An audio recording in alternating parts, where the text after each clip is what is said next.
So I'm going to discuss Ghostbusters Frozen Kingdom. I am a huge Ghostbusters fan.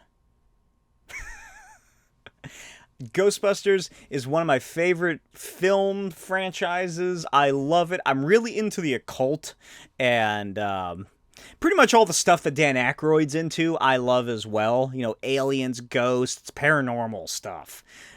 This bookshelf right here, one of these shelves is dedicated entirely to just weird shit like that. And if you couldn't notice, next to the three little figures I have of the original Ghostbusters, because I never bought them when they came out a couple years ago, and Egon is just ridiculously expensive, so I'm waiting on him to get here. I also had to have the Ecto-1, which scales perfectly with these little 5-6-inch figures. Look how cool this is! Oh, I love it so much. And the best part, it lights up in a horrible strobe effect that goes way too fast. I wish it made the sound. Here, watch. Something like that. I can't remember.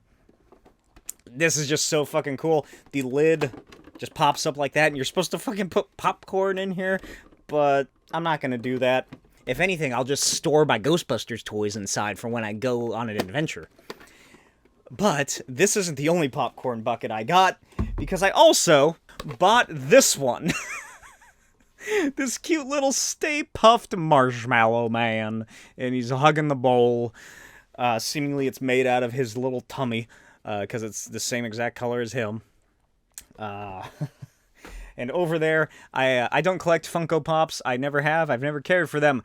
But I did fall in love with the Stay Puft Marshmallow Man Funko Pops from Ghostbusters Afterlife. So my wife kept buying me those. They're just so cute, and it works so well for those little mushroom marshmallow guys. I love Ghostbusters. What can I say? I was a huge fan of it as a kid. I remember just falling in love with the idea of it. I always wanted the video game, but I didn't have a console that would play the realistic version, and the cartoony version I felt was inferior. Now I wish I had both of them.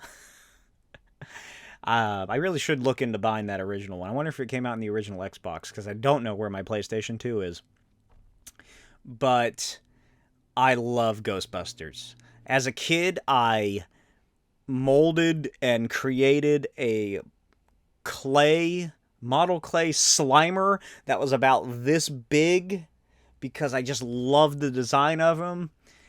And oh my gosh, it was fantastic. I just loved everything about it. I loved the ghost blowjob scene. That awoke something in me that I still don't understand to this day. But I something I discovered watching this movie, there's going to be spoilers immediately, right off the bat. I don't do non-spoilers, spoilers sections. Something I realized is that obviously the first Ghostbusters is the best one. I think everybody can agree on that. But I pretty much get enjoyment, about the same level of enjoyment, from all the Ghostbusters films. I think they're all about on the same level of quality and entertainment for me, except for maybe the 2016 one, which wasn't great. There's some good bits here and there, but I think that one just relied a little too much on improv rather than getting a proper story going. But that's not what I'm talking about today. I'm talking about Ghostbusters Frozen Kingdom. So, I'm a ghost head. I don't know. A buster? I'm a Ghostbuster. Bustin' just makes me feel good. So, let's get right into it. Speaking of other Ghostbusters films, something that just hit me like a little fat slime ghost is that every Ghostbusters movie, no matter what the quality of the rest of the film is, the opening scenes are always fantastic. Ghostbusters 1, it's the library ghost. Ghostbusters 2 does it to a far lesser extent. Ghostbusters 2, it establishes the like weird sickly ooze that's lurking beneath the city, and like the baby stroller scene, which is just weird. Ghostbusters 2016 has the like haunted house tour guide and the tour group. Ghostbusters Afterlife breaks the mold that I'm discussing. Ghostbusters Afterlife and Ghostbusters 2 are, I guess, the two that don't have this, really. Which is, Egon is, he traps the ghost in the Ivo Shandor mine, or whatever he does, and then he sets up the house, and then he dies as the, like, Evil Dead monster is chasing after him or whatever. And then Ghostbusters Frozen Kingdom has the firefighters in early 20th century New York discovering the aftermath of Garaka, the strange ice demon. But I love those intros like that, like the first Ghostbusters, like the 2016 Ghostbusters, like Frozen Kingdom, because it's the spookiest, scariest version of the Ghostbusters. Like, it's the scariest thing that probably happens, because it's regular people experiencing just downright terrifying shit. It's not these dudes who are like, they're already into it like Ray and Egon are, or they're aloof like Venkman, or they just hide, I don't know, however they're feeling, like Winston does. Tries to act, Winston, I feel like he tries to act a little more tough, at least in the first one, until he gets used to what he's witnessing. And then he's like, yeah, this is fucking awesome! It's just regular people who are just going about their day-to-day lives, never experienced anything like this before for the most part, just running into heinous, demonic shit. And I just love that about the intros. I hope that the next Ghostbusters, because I think this one did well enough to warrant a trilogy of them. I hope we get something else like it. Like that, just normal people interacting with whatever the fucking crazy paranormal supernatural element is. Because I really like that. I thought that this one was a great film. I do enjoy Afterlife more.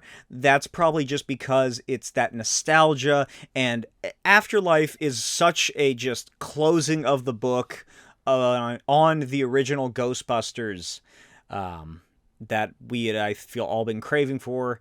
Ghostbusters, the video game, as well, I think does the whole introduction with the normal people, if I remember correctly. Ghostbusters, the video game, I wholly accept as canon in this new universe. There's a little bit with Ivo Shandor that you'd have to fudge a little bit, but that is such a great video game. I think I'm going to replay it and upload it onto the channel. Let me know what you think. But anyway, I thought that this was a great film. I had a blast. My wife, who was there next to me, she loves Ghostbusters as well. She thankfully okayed my buying of both of these popcorn buckets at the theater, because guess what? That was $70 worth of merchandise. That's the most I've ever spent at the movies. $70. Both of these things are like $20, $30. Plus the popcorn that they add on, plus the drink. We got one fucking drink, which was a root beer, and a candy bar. The candy bar is probably where most of the price came from. That's also, like, I think the most that I've ever eaten at a movie theater as well. I usually only get a cup of water because I'm a weirdo. But anyway, we both highly enjoyed the film, greatly enjoyed this film. Thought it was a blast, laughing the whole time. It was a hoot. Again, I prefer Afterlife more, but this was still just a very enjoyable time. I liked the monster. I loved the character interactions. I like the stuff with Phoebe, and I enjoyed this expanding of the Ghostbusters lore and all the stuff with Winston. Something I did not like were the cliche elements, specifically Melody. Melody, I thought she looked so familiar. I thought I knew who she was. I thought I recognized her. I think I was just getting her confused with Grace Van Dien from Stranger Things. She played Chrissy the cheerleader in the most recent season. They just look similar. They look alike. But then I looked up the girl who plays Melody, and I have no fucking clue who she is. And my wife also thought she looked familiar, too. It's because she was also thinking of Grace Van Dien. But the cliches, like, I really liked the idea of Ghost Melody. assuming that is her real name, and she just didn't forget her name, who she is. And because, spoiler alert, she's controlled by Garaka, who is this just... It's a demon. He's a demon. It is a demon who looks like Darth Plagueis and controls ice and fear and can brainwash and manipulate other ghosts. So when Melody was introduced, I was like, oh, this is really cool. Phoebe is friends with a ghost. We've never seen anything like this in Ghostbusters. I guess you could say in the real Ghostbusters cartoon, they were friends with Slimer, but he's more of just a rambunctious stray pet. I never watched the cartoon. I never read the comics, which I know are great. At least the IDW ones. There's the whole multiverse crossover thing that they do as well. But I never have gotten into those. If there's a recommended ones that you're aware of, please let me know. But I really enjoyed that whole setup with Melody and Phoebe. Then the reveal happened. There's that whole scene where Melody gets invited into the firehouse, and it's, you know, she's touring around. She finds the ghost capture containment unit thingy. Then it cuts to the whole Garaka's flowing through his ice fear, whatever presence, what little presence he can have that escapes into this dimension because he's still trapped in that little ball. I thought it was going to be like, oh no, is Melody going to die? Undie? Re-die? Be attacked by the demon or something?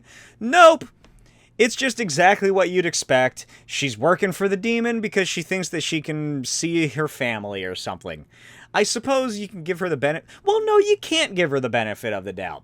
Because seemingly Garaka isn't fully controlling her because Melody shows hesitation and emotion regarding Phoebe and, like, her family. Because she's like, does it really have to be her that we use? Like, isn't there anybody else?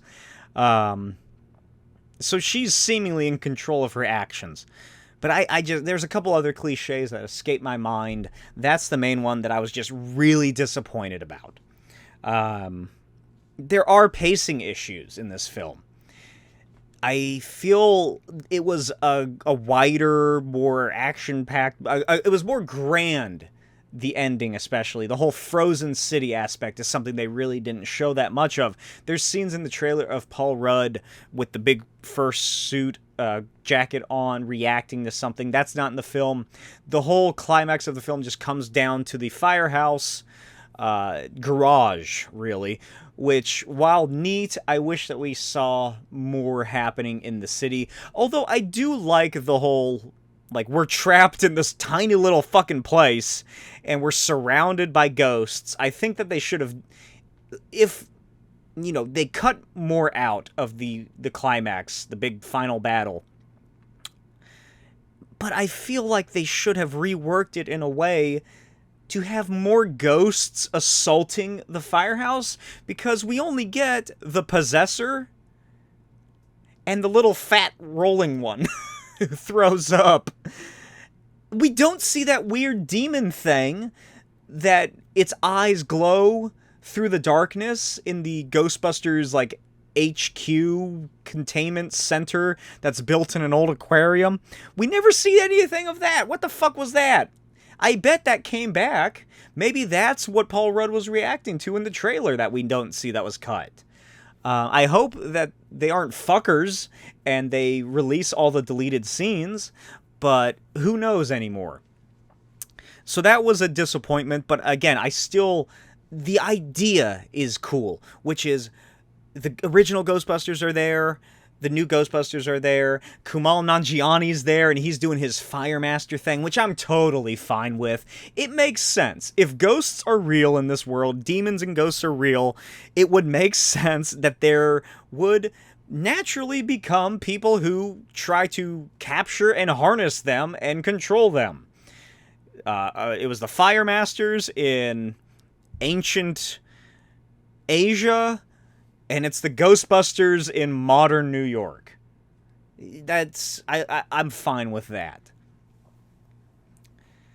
If you're fine with there being a fucking, like, prophecy tapestry thing in the second movie, how is this any crazier than anything that happens in the original too? Or even the video game. But yeah, that ending, like I said, it's a neat idea. The Ghostbusters are all together. They're trapped in this fucking house. It's like Call of Duty Zombies, but with the ghosts. But it was they don't do anything like that. It's just a couple of ghosts show up. People are running around talking to each other and going up and down the stairs. The kids go up to the roof very briefly, and then they come back down. And then Garaka shows up. Tall, dark, and horny at 12 o'clock. That stayed in the movie, which I'm fine with. Venkman, he's aloof, like I said earlier. Phoebe. Let's talk about Phoebe seemingly being either bisexual or gay. I'm fine with that. That doesn't bother me at all. I was surprised. I was like, are they inferring? Like, are they alluding to her being attracted to this ghost girl? And then when she releases her spirit from her body and she gets super close to Melody, I was like, oh yeah. Has a crush on this ghost. I'm fine with that completely. No issue. If Ray Stantz can have a dream about a ghost giving him a blowy, then this girl can be gay. Gay for ghosts.